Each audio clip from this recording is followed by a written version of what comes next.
नमस्कार विद्यार्थी मित्रांनो, मी गजानन सैरेसे आपलं सर्वांचं एज्युकेट क्लासेस अमरावती या ऑफिशियल यूट्यूब चॅनलला स्वागत करतो।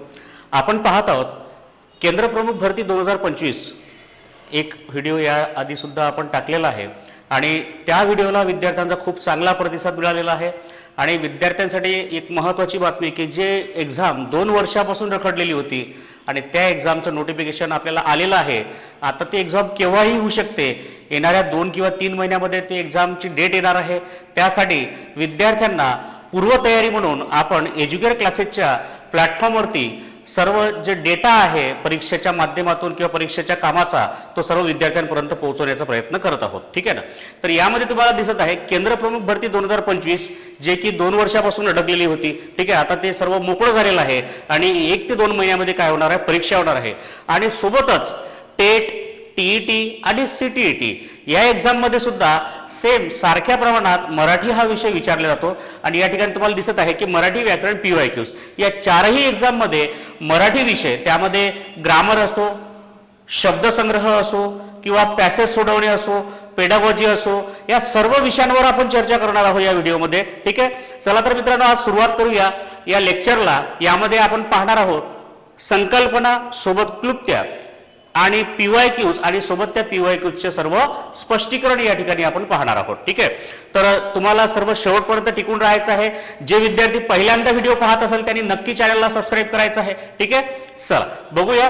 पहिलाच प्रश्न आहे तुमच्या डोळ्यासमोर आणि तो प्रश्न विचारलेला आहे म्हण पूर्ण करायची आहे। मराठीमध्ये म्हणी व त्यांचे अर्थ यावर जवळपास 5 ते 6 क्वेश्चन तुम्हाला सहज विचारले जातात, बरोबर।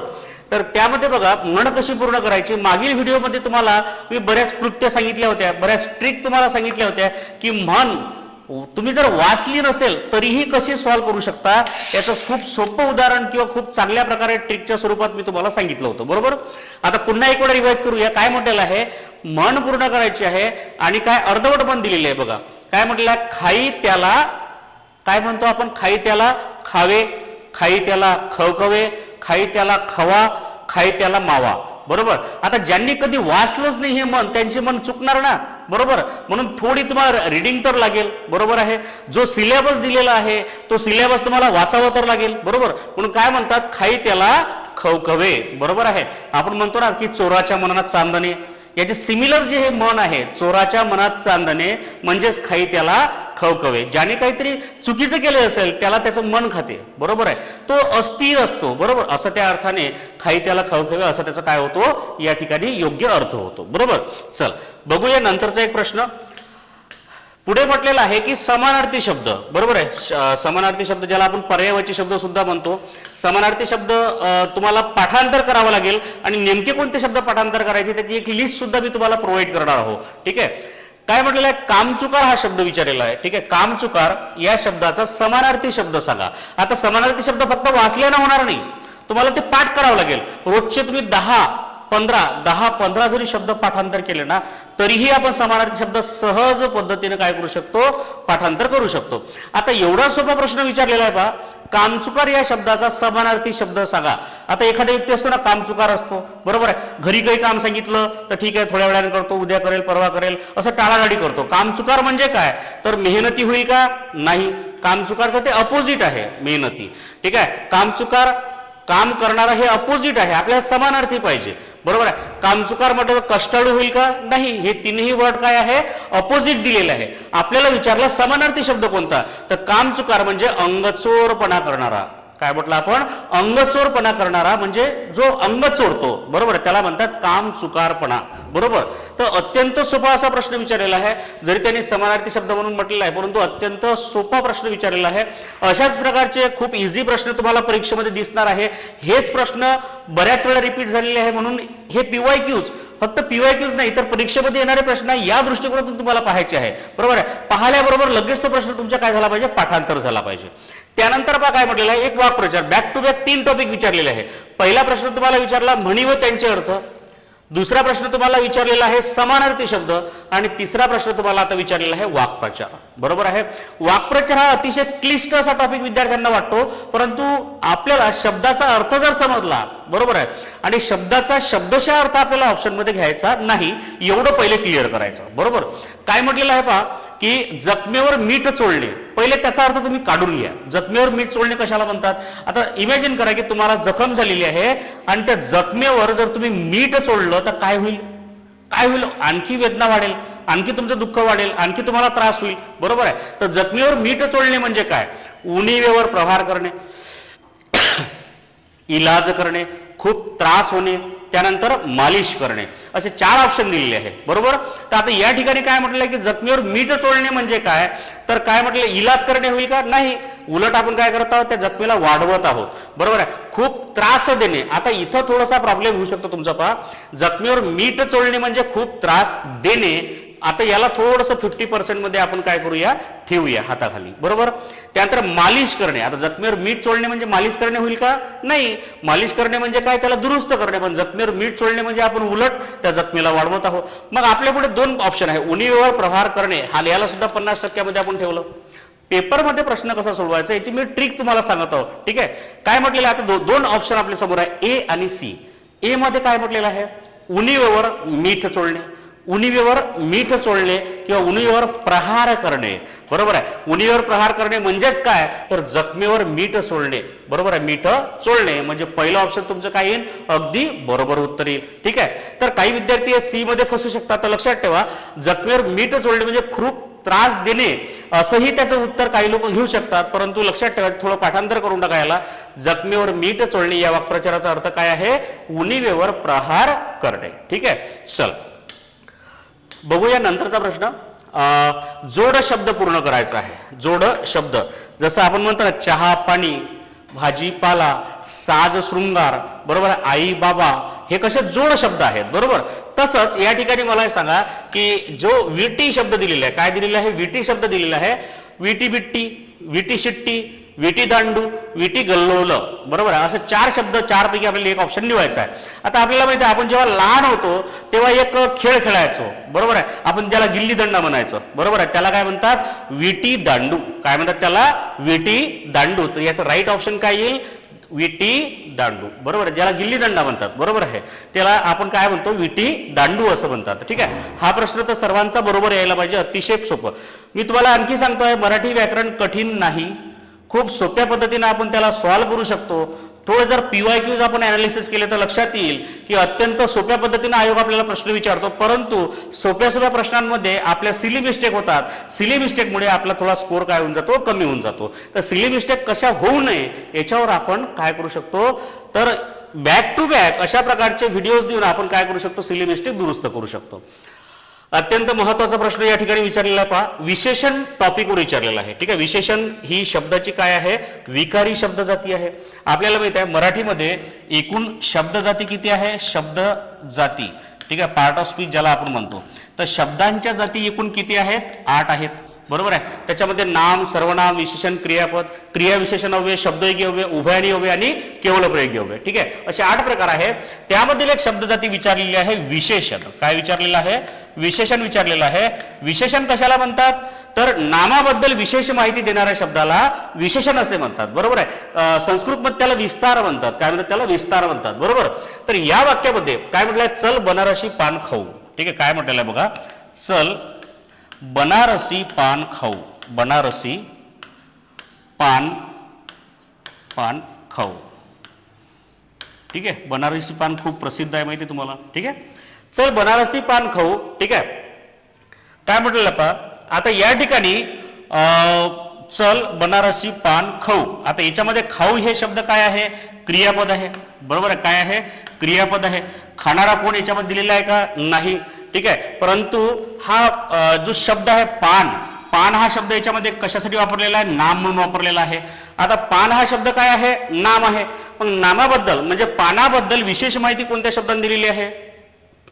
पानाबद्दल विशेष माहिती कोण दिलेली आहे? पान कसं आहे? तर बनारसी आहे. मग पानाबद्दल विशेष माहिती देणारा जो शब्द आहे या वाक्यामध्ये तो आहे तुमचा विशेषण. काय आहे? तो तुमचा विशेषण आहे. म्हणजेच नामाबद्दल विशेष माहिती देणारा शब्द काय असतो? विशेषण असतो. मग या वाक्यामध्ये बनारसी हा शब्द काय झालेला आहे? विशेषण झालेला आहे. बरोबर.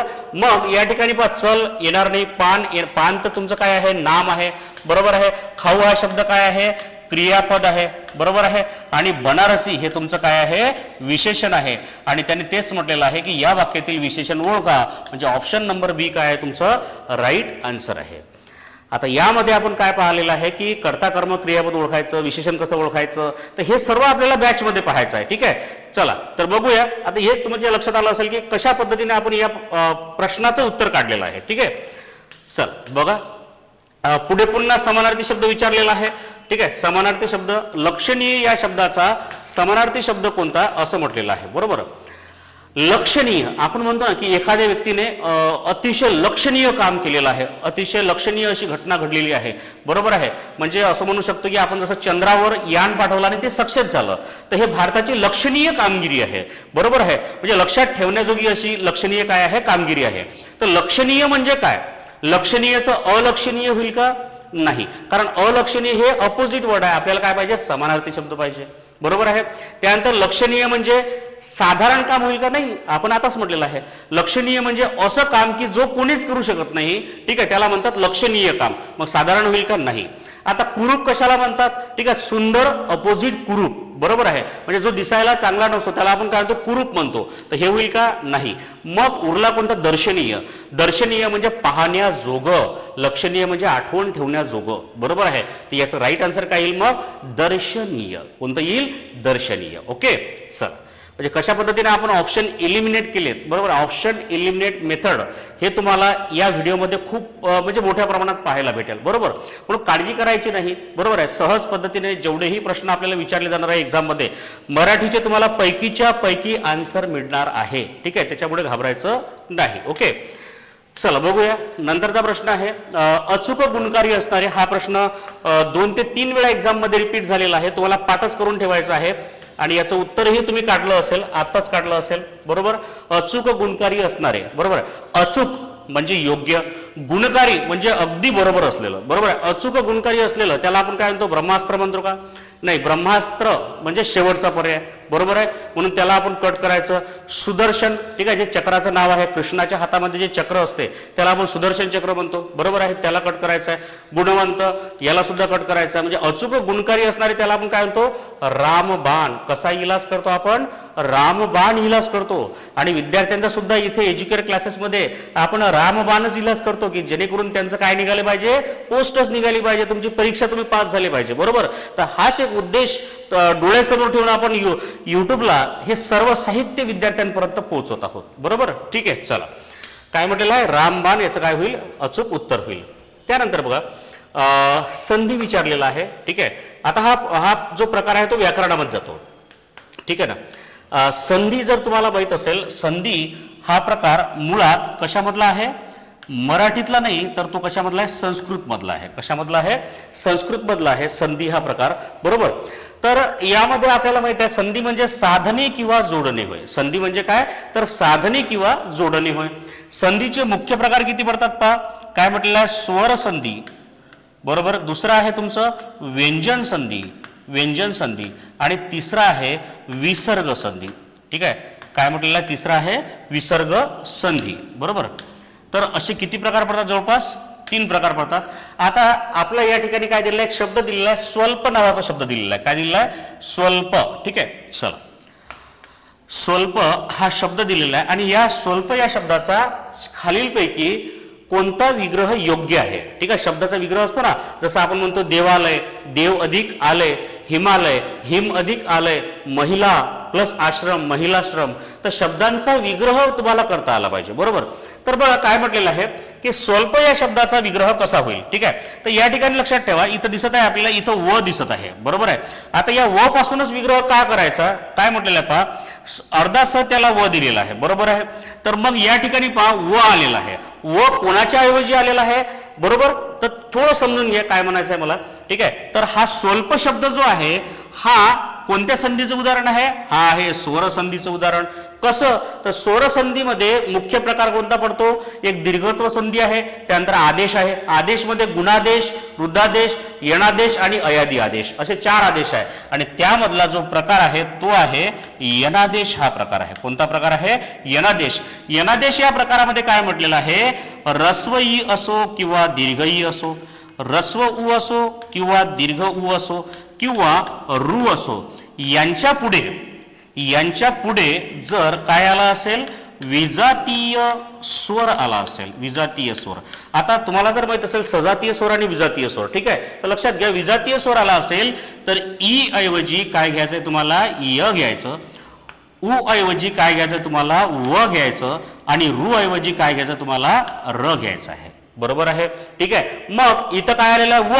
इथं काय आहे, व म्हणजे वच्या जागी काय असायला पाहिजे, रस्व उ किंवा दीर्घ उ असायला पाहिजे. बरोबर आहे. मग शब्द कोणता आहे, पहिला स. बरोबर आहे. वच्या ठिकाणी काय घ्यायचं आहे, उ, म्हणून काय घेतलं आपण, सु. अधिक व मध्ये कोणता स्वर आहे, याला काना मात्रा विलंटी उकार आहे का, नाही. मग काहीच नसेल तर मग कोणता स्वर आहे, अ. आणि पुढचा जो शब्द आहे जसाच्या तसा लिहायचा. म्हणजे आपला विग्रह कोणता झाला, सु अधिक अल्प. काय झालेलं या ठिकाणी, सु अधिक अल्प. याला म्हटलेलं आपण स्वल्प. बरोबर आहे. तर सु अधिक अल्प कशामध्ये आलेला आहे, चौथ्या नंबरच्या ऑप्शन मध्ये आलेला आहे. म्हणजे आपलं योग्य उत्तर कोणतं होईल, 4 नंबरचं. जर तुम्हाला विचारलं असतं की स्वल्प या संधियुक्त शब्दाची संधी कोणती, तर मग आपल्याकडे उत्तर आहे स्वर संधी. उपप्रकार कोणता, तर कोणता आहे, यनादेश. कोणता आहे, यनादेश. बरोबर आहे. आता एवढं डिटेलमध्ये आपल्याला शिकावं लागेल, तेव्हा कुठेतरी आपल्याला त्याचा परफेक्ट आन्सर काढता येईल. अतिशय साध्या पद्धतीने, अतिशय ट्रिकच्या माध्यमातून आपण संधी हा प्रकार या ठिकाणी शिकवतो आहे. बरोबर, ठीक आहे. तर विद्यार्थ्यांना अतिशय सोपा प्रश्न विचारला होता, परंतु संधी म्हटलं का विद्यार्थ्यांच्या अंगाला काटा येतो. बरोबर, तर तसं व्हायला नको. अतिशय सोपा प्रकार आहे आणि त्याला आपण आणखी इझी करण्याचा प्रयत्न करणार आहोत. ठीक आहे. चल, त्यानंतर बघा, खालीलपैकी अशुद्ध वाक्य कोणते. आता जेव्हा असा प्रश्न येतो ना, तर तेव्हा एक लक्षात ठेवायचं, शुद्ध अशुद्ध कसं ओळखायचं. बरोबर आहे.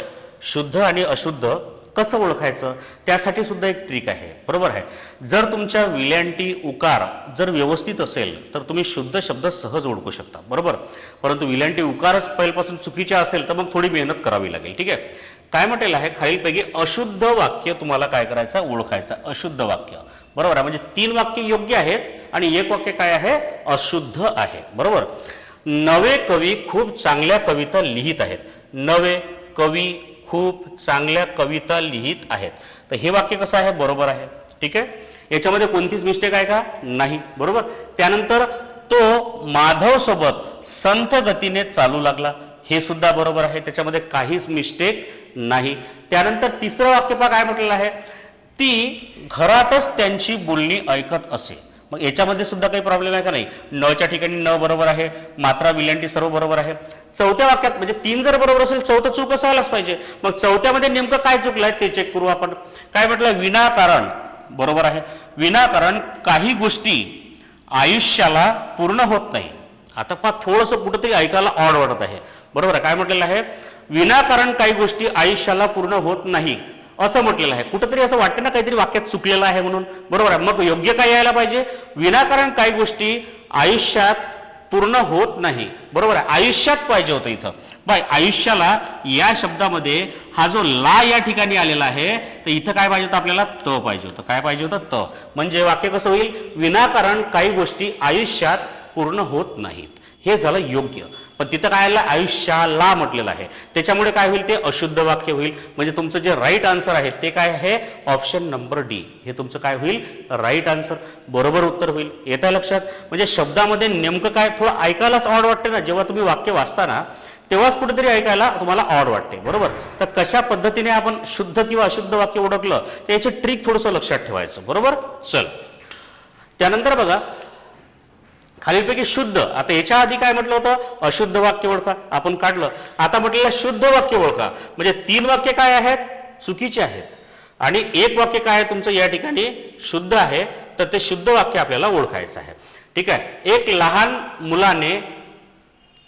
मुलाने पंतप्रधानांना गुलाबाचे फूल दिले. पंतप्रधानांना गुलाबाचे फूल दिले. आता हे वाक्य पहा कसं झालेलं आहे, एक लहान मुलाने असं म्हटलेलं आहे. आपल्याला काय पाहिजे होतं, एका लहान मुलाने. बरोबर आहे. काय पाहिजे होतं, एका लहान मुलाने पाहिजे होतं. तर इथं प्रॉब्लेम केला, मग हे काय होईल, चुकीचं. बरोबर. आपल्याला शुद्ध पाहिजे होतं. त्यानंतर पहा चौथं, एका लहान मुलांनी पंतप्रधानांना गुलाबाचे फूल दिले. आता एका लहान, एका म्हणजे हे सिंग्युलर आहे, म्हणजे एक वचन आहे. बरोबर आहे. मग एक वचन असताना इथं अनेक वचन घेतलेलं आहे, पहा चेक करा. बरोबर आहे. एका लहान मुलाने पाहिजे होतं आपल्याला, पण इथं लहान मुलांनी म्हटलेलं आहे. बरोबर आहे. तर एका शब्द इथं एका लहान मुलांनी म्हटलं ना, तर मग मुलाने पाहिजे होतं या ठिकाणी, म्हणजे हे सुद्धा काय होईल, चूक होईल. आता आपल्याकडे बी आणि सी दोन ऑप्शन आहे, त्याला वाचायचं. एका लहान मुलाला पंतप्रधानांना गुलाबाचे फूल दिले. आता हे वाक्य कसं पाहिजे होतं, एका लहान मुलाला पंतप्रधानांनी गुलाबाचे फूल दिले असं पाहिजे होतं, पण एका लहान मुलाला पंतप्रधानांना, मग इथं हा शब्द चुकला. बरोबर आहे. एका लहान मुलाला पंतप्रधानांनी पाहिजे होतं, इथं ना नाही, इथं नी पाहिजे होतं. गुलाबाचे फूल दिले हे बरोबर झालं असतं. बरोबर आहे. पण त्या ठिकाणी तो प्रॉब्लेम झाला.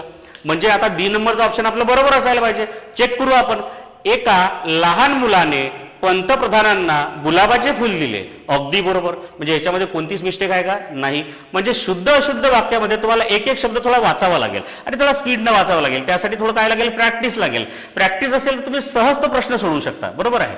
थोडी प्रॅक्टिस मेक मॅन परफेक्ट असं म्हणतात ना, पण मी त्याला सुद्धा मानत नाही. मी मानतो की प्रॅक्टिस मेक मॅन परफेक्ट नाही, तर पुढची ओळ थोडं लक्षात ठेवायचं तुम्हाला. कशी, तर correct practice make man perfect. ठीक आहे. प्रॅक्टिस तर सर्वच विद्यार्थी करून राहिले ना. Practice make man perfect, no problem. ठीक आहे. सर्वीकडे हे समाजमान्य अशी लाईन आहे. बरोबर. परंतु करेक्ट प्रॅक्टिस जर असेल तर मेक मॅन परफेक्ट, तो काय होईल, त्यामध्ये परफेक्ट होईल. ठीक आहे. चला पुढे पाहूया. म्हण पूर्ण करायची आहे तुम्हाला पुन्हा. ठीक आहे. म्हणीवर या एक्झाममध्ये, ठीक आहे, टेट असो, टीईटी असो, सीटीईटी असो किंवा केंद्र प्रमुखची एक्झाम असो, एक्झाम कोणती असो, म्हणी तुम्हाला मराठी व्याकरणामध्ये म्हणी, वाक्प्रचार, शब्द समूहाबद्दल एक शब्द, समानार्थी शब्द, बरोबर, हे तुम्हाला पुन्हा पुन्हा विचारले जाणार आहेत. बरोबर आहे. त्याच्यामुळे पहा लक्षात ठेवा काय म्हटलेलं आहे या ठिकाणी, दिसते तुम्हाला. बरोबर. ठीक आहे. या ठिकाणी काय म्हटलंय पहा, म्हण पूर्ण करायची आहे. बैल गेला नी रिकामी जागा केला. बैल गेला नी रिकामी जागा केला. काय केला, पोळा केला, गोंढा केला, पट केला, झोपा केला. बरोबर आहे. मला एक सांगा, आतापर्यंत तुमच्या घरी बैल होता, आता तो गेला म्हणजे एकतर मेला असेल, एकतर तो कोणाला विकला असेल, एकतर कुठेतरी निघून गेला असेल. बरोबर आहे. असं तर काय म्हटलेलं आहे की बैल होता तोपर्यंत काहीच नाही केलं, बैल गेला नी काय केला, झोपा केला. बैल गेला आणि झोपा केला म्हणजेच काय, तर जोपर्यंत तुमच्या घरी बैल होता तोपर्यंत तुम्हाला त्या बैलाचं शेड तुम्हाला करता आलं नाही किंवा तुम्हाला तुमच्याकडे वेळ नव्हता. पण बैल गेल्याच्या नंतर तुम्ही बैलाचा गोठा तयार करत असेल तर त्यावेळेस ही मन लागू पडते. काय म्हटलेलं आहे, बैल गेला नी झोपा केला. बरोबर आहे. झोपा करणे म्हणजेच काय, बैलाचं शेड तयार करणे. बरोबर आहे. तर अशा प्रकारची ही काय अतिशय सोपी म्हण होती. वन लाईनर क्वेश्चन आहे, जास्त कठीण आहे का, नाही. हा तर तुम्हाला बोनस क्वेश्चन आहे, हा समजून सांगायची सुद्धा आवश्यकता नाही. ठीक आहे. समाजाची सेवा करणारा जो व्यक्ती असतो त्याला आपण काय म्हणतो, जो व्यक्ती काय करतो, समाजाची सेवा करतो त्याला आपण काय म्हणतो, देवमाणूस म्हणतो ना. बरोबर आहे. देवमाणूस सुद्धा म्हणतो आपण. ठीक आहे. जो समाजाची सेवा करतो. ठीक आहे. जसं आता आपण पाहतो महात्मा ज्योतिराव फुले, डॉक्टर बाबासाहेब आंबेडकर, बरोबर आहे, किंवा हे जेवढे काही समाज सुधारक होऊन गेले, राजा राममोहन रॉय, बरोबर, तर ह्या सर्व लोकांनी काय केलेली आहे, समाजाची सेवा केलेली आहे. तर मग त्या लोकांना आपण देवमाणूस म्हणू शकतो ना. बरोबर आहे. म्हणू शकतो, परंतु त्याचा योग्य अर्थ काय आहे, त्याला म्हणतात समाजसेवक. समाजाची सेवा करणारा कोण असतो, समाजसेवक. बरोबर आहे. समाजाची सेवा करणारा समाजसेवक किंवा त्याला आपण समाजसेविका सुद्धा म्हणू शकतो. पण कंबाईन एक वर्ड काय आहे, समाजसेवक. म्हणजेच काय, सी नंबरचं ऑप्शन तुमचं काय येईल, अगदी बरोबर येऊ शकते. ठीक आहे. चल, तर अत्यंत सोपा असा प्रश्न तुम्हाला विचारला गेला होता.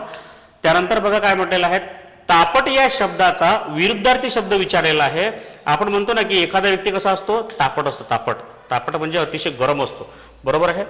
तापट शब्दाचा काय अर्थ होतो मला सांगा, शब्दशः अर्थ सांगा काय होतो. तापट म्हणजे काय, असा सनसन असतो. कसा असतो, सनसन असतो. बरोबर आहे. असा झामल झुमल असते का, मठ्ठ असतो का, नाही. तापट म्हणजे असा सनसन. आणि त्याच्या अपोजिट जो व्यक्ती, म्हणजे तापटच्या अपोजिट जर म्हटलं काय, मठ्ठ असा बसलेला असतो, ते चेहऱ्यावर माशी बसते त्याला माहीत पडत नाही. बरोबर आहे. तर त्या व्यक्तीला आपण काय म्हणणार, मग सोशिक म्हणणार, तामसी म्हणणार, रागीट म्हणणार, संतापी म्हणणार. आता तापट म्हणजे रागीट होऊ शकतो, तापट म्हणजे संतापी होऊ शकतो, म्हणजे समानार्थी शब्द होऊ शकतात. बरोबर आहे. तापट म्हणजे तामसी होऊ शकतो, म्हणजे हे झाले समानार्थी शब्द. पण त्यांनी काय विचारलेला आहे, विरुद्धार्थी शब्द कोणता, तापट आणि सोशिक. सोशिक म्हणजे सहन करणारा. सोशिक म्हणजे काय म्हणू शकतो, अन्याय सहन करणारा, तर त्याला आपण काय म्हणतो, सोशिक. बरोबर आहे. काय म्हणू शकतो आपण त्याला, सोशिक. म्हणजे तुमचं जे बरोबर उत्तर आहे, तापट विरुद्ध काय होईल? शोषिक. काय होईल तुमचं उत्तर? शोषिक. ठीक आहे. तर तापट विरुद्ध शोषिक म्हणजे थोडा शोषिक शब्द तुम्ही ऐकला नसेल, परंतु त्याचा विरुद्ध शब्द लक्षात ठेवायचा. पुन्हा जोड शब्द विचारलेला आहे. ठीक आहे. आपण म्हणतो ना जसं आपण काय म्हणतो त्याला पहा, हमरी शब्द विचारला. हमरी या शब्दाच्या पुढे कोणता शब्द येईल? हमरी तुमरी, हमरी सखी, हमरी दुकान, हमरी गल्ली. आपण म्हणतो ना की ये मेरी गल्ली है भाई, बरोबर आहे. ये मेरा दुकान है, ये मेरी सखी है, बरोबर आहे. हमरी सखी है ये, बरोबर आहे. तसा जर विचार केला तर ते वाक्य चुकते. बरं पण लक्षात घ्या काय म्हटलंय त्यांनी, मराठी व्याकरण पाहतो आपण हिंदी व्याकरण पाहतो का? नाही. आपण जर म्हटलं हमरी सखी, हे हिंदीमध्ये चाललं. ठीक आहे. हमरी दुकान म्हटलं हमारी दुकान है भाई. ठीक आहे. हे सुद्धा हिंदीत. हमरी गल्ली मतलब हमारी गल्ली है भाई, हे काय झालं हिंदीमध्ये. परंतु आपण काय म्हणतो की आपण जेव्हा एखाद्याला काही पैसे उसने देतो, त्याच्या अतिशय दुःखद काळामध्ये किंवा अतिशय संकटाच्या काळामध्ये आपण एखाद्याची मदत करतो आणि नंतर जेव्हा त्याचं संकट निघून जाते, त्याचं काम होते, नंतर त्या व्यक्तीने ते पैसे स्वतःहून द्यायला पाहिजे. परंतु तो व्यक्ती स्वतःहून देतो का? नाही. आपल्याला 10 वेळा पैसे मागावे लागतात. मग जेव्हा त्याचे पैसे देणं जीवावर येते, बरोबर आहे, जेव्हा त्याला पैसे असं द्यावं वाटत नाही, ते जड जातात त्याला पैसे द्यायला, कारण त्याचं काम झालेलं असते, अडचण निघालेली असते. नंतर आपण त्याच्या घरी 10 चक्रा मारतो की बेटा माझे पैसे देऊन दे, बरोबर आहे. मग तो समोरचा व्यक्ती काय करतो? तो हमरी तुमरीवर येतो, जाय नाही देत काय करायचं करून घे, बरोबर आहे. असं आहे आपलं महाराष्ट्रामध्ये. आणि महाराष्ट्रामध्ये विदर्भामध्ये हा प्रकार जास्त आढळून येतो, बरोबर आहे. तर त्याला म्हणतात हमरी तुमरी. काय म्हणतात त्याला? हमरी तुमरीवर येणे म्हणजेच काय? भांडणावर येणे, बरोबर आहे. तर असं त्याचं काय होतं? योग्य अर्थ होतो, बरोबर.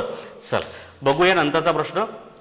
लोचट या शब्दाचा समानार्थी शब्द काही लोक असतात ना समाजामध्ये, ठीक आहे, कसे असतात? लोचट असतात, बरोबर आहे. कसे असतात? लोचट असतात. तर लोचट या शब्दाचा काय पाहिजे आपल्याला? समानार्थी शब्द पाहिजे, बरोबर आहे. मग लोचट शब्दाचा समानार्थी शब्द आपण म्हणू शकतो ना, लुच्चा, लपंगा, ठीक आहे, किंवा निर्लज्ज मनुष्य म्हणू शकतो आपण त्याला, की काय म्हणू शकतो की त्याला काही म्हणा, त्याला काही फरक पडत नाही, त्याला म्हणतात लोचट मनुष्य, बरोबर आहे. काय म्हणतात त्याला? लोचट मनुष्य, बरोबर. ठीक आहे. तर लोचटला लाजरा म्हणू शकतो का? नाही. लोचटला बुजरा नाही. लोचटला निस्पृश्य नाही. लोचट म्हणजे कसा? निर्लज्ज मनुष्य, काहीही म्हणा त्याला काहीही फरक पडत नाही, असे लोक सुद्धा समाजामध्ये असतात, त्याला म्हणतात लोचट. म्हणजेच काय? निर्लज्ज व्यक्ती, बरोबर आहे. आणि लक्षात ठेवायचं की जे एक्झाम आपण पाहत आहोत केंद्र प्रमुख, ही एक्झाम कोण कंडक्ट करतात? TCS. ठीक आहे. TCS नावाची कंपनी तुमची एक्झाम घेणार आहे, माहितच आहे तुम्हाला, बरोबर आहे. त्यामुळे व्याकरणावर थोडा कमी भार आहे, बरोबर आहे. आपण जर पाहिलं तर व्याकरणावरचे प्रश्न कमी आहेत. जसं आपण विशेषण पाहिलं, संधी पाहिलं, बरोबर आहे. परंतु शब्दसंग्रहावर TCSचा भर जास्त आहे, बरोबर आहे. आणि त्याच्यामध्ये जे शब्द तुमच्या पुस्तकांमध्ये नाही असे शब्द तुम्हाला विचारले गेलेले आहे. त्यामुळे इथे आपण ऑफलाईन किंवा ऑनलाईन बॅचेसमध्ये सुद्धा तेच शिकवतो पुरांना की TCSची पद्धत काय आहे. आणि या ऑनलाईन व्हिडिओच्या माध्यमातून सुद्धा मला तुम्हाला सांगायचं आहे की TCS पद्धतीनेच तुम्हाला अभ्यास करावा लागेल, प्लेन अभ्यास करून चालणार नाही, बरोबर. चल आणखी काही थोडे प्रश्न तुमच्यासाठी आणलेले आहे. अत्यंत महत्त्वाचा प्रश्न आहे, बरोबर. शेवटचा प्रश्न आहे या लेक्चरमधील. गविश्वर या शब्दाची संधी सोडवा. काय म्हटलेलं आहे? पुन्हा संधीचा प्रश्न विचारलेला आहे. संधी काय म्हटलेलं आहे? गविश्वर. गविश्वर या शब्दाची संधी तुम्हाला ओळखायची आहे. आता याच्यामध्ये पहा, लक्षात ठेवायचं की जो एक आदेश आहे, बरोबर आहे. मी म्हटलं तुम्हाला संधीचे 3 प्रकार पडतात: स्वर संधी, व्यंजन संधी आणि विसर्ग संधी. आणि त्यामध्ये स्वर संधीमध्ये दीर्घत्व स्वर संधी आहे, बरोबर आहे. आणि आदेश आहे, तर 4 आदेश आहे. स्वर संधी, बरोबर आहे. स्वर संधी. तर याच्यामध्ये आदेशमध्ये एक आदेश आहे, त्याचं नाव आहे अयादी आदेश. काय म्हणतात त्याला? अयादी आदेश. अयादी आदेशमध्ये पहा काय म्हटलेलं आहे की जसं ए, ऐ, ओ आणि औ हे 4 काय आहे? संयुक्त स्वर आहेत. काय आहेत हे? संयुक्त स्वर आहेत. मग जर पहिल्या शब्दातील शेवटचा वर्ण काय असेल? ए असेल आणि दुसऱ्या शब्दातील पहिला वर्ण काय येत असेल? स्वर येत असेल. ठीक आहे. काय म्हटलेलं आहे? स्वर येत असेल. ए, ऐ, ओ, औ पहिल्या शब्दातील शेवटचा वर्ण काय असेल? ए, ऐ, ओ, औ असेल आणि दुसऱ्या शब्दातील पहिला वर्ण कोणताही स्वर असेल तर ए ऐवजी काय घ्यायचं आहे तुम्हाला? अय. काय घ्यायचं आहे? अय. ऐ ऐवजी काय घ्यायचं आहे? आय, बरोबर आहे. ओ ऐवजी काय घ्यायचं आहे? औ, बरोबर. आणि औ ऐवजी घ्यायचं आहे आव. ठीक आहे. तर हे आहे तुमचे ट्रिक, बरोबर. मग आता या ठिकाणी पहा काय म्हटलेलं आहे? गविश्वर या शब्दामध्ये तुम्हाला इथं व दिसत आहे, बरोबर आहे. गविश्वर याचा थोडा व्यवस्थित प्रोनाउन्सिएशन केलं तर कुठंतरी अविश्वर येते ना, औ हा उच्चार येते. गव गव म्हटलं तर काय येते, अव येते.